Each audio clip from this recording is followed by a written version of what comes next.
क्या कोई Mecca Medina में मुसलमान अब्दुल और साजिया हाथ में हाथ डाल करके प्री वेडिंग शूट करते हैं तो मुझे बताइए। नमस्ते दोस्तों, आज मैं देवभूमि उत्तराखंड में हूँ। ये देवभूमि उत्तराखंड धर्म की नगरी है। ये देवभूमि उत्तराखंड संस्कृति की नगरी है। ये भक्ति की नगरी है। ये गीता की नगरी है। ये वेद उपनिषद और दर्शन की नगरी है। यहाँ पर भगवान शिव ध्यान मुद्रा में विराजमान है। माँ गंगा कलकल की धारा बहती है। लेकिन आज इसका स्वरूप देखिए, हम सनातनियों ने कितना विकृत कर दिया। मैं आपको दिखाना चाहता हूँ अपनी वेडिंग शूट है। उधर देखिए, गंगा जी का ये तट है और माँ गंगा की कलकल धारा बह रही है। यदि हम इस गंगा के तट पर बैठ जाएं तो इसकी विशेषता क्या है? गंगा के तट पर हम आते किस लिए हैं? ध्यान लगाने के लिए, साधना करने के लिए। लेकिन अब हमने इस गंगा के तट को क्या बना दिया? उधर घुमाइए कैमरा। वेडिंग शूट चल रहा है और नीचे दिखाइए, वेडिंग शूट चल रहा है। शादी से पहले जो शूट चलता है, विवाह से पहले जो शूट चलता है, उसको कहते हैं प्री वेडिंग शूट।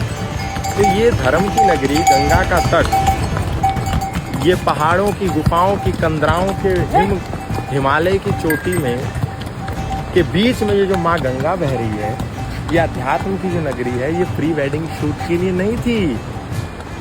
उधर से एक लड़की भाग के आ रही है, इधर से एक लड़का भाग के जा रहा है, बीच में कैमरामैन खड़ा है और गंगा के तट पर आकर के दोनों आलिंगन कर लेते हैं, गले मिल लेते हैं। ये हम लोगों के लिए वो देखिए, इस पुल पर उस तरफ आप देख सकते हैं। ये मैं आग्रह करना चाहता हूँ सनातन प्रेमियों से कि क्या कोई मक्का मदीना में मुसलमान अब्दुल और साजिया हाथ में हाथ डाल करके प्री वेडिंग शूट करते हैं तो मुझे बताइए।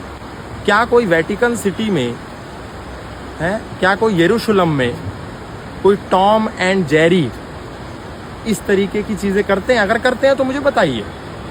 लेकिन राहुल और शिवानी यहाँ पर आकर के गले लगते हैं और एक्सट्रीम सीन होता है यहाँ पे, एक्सट्रीम, जो आप परिकल्पना भी नहीं कर सकते। और उसको रिकॉर्ड करके हम सनातनी अपने विवाह संस्कारों के बड़े बड़े कार्यक्रमों में स्क्रीन लगा करके अपनी सारे समाज को दिखाते हैं। ये चिंता का विषय है। मैं इसको ना गलत कह रहा हूँ ना सही कह रहा हूँ। मैं आपके ऊपर छोड़ता हूँ कि क्या ये ठीक है या गलत है। आप बताइए, आपसे प्रश्न कर रहा हूँ मैं।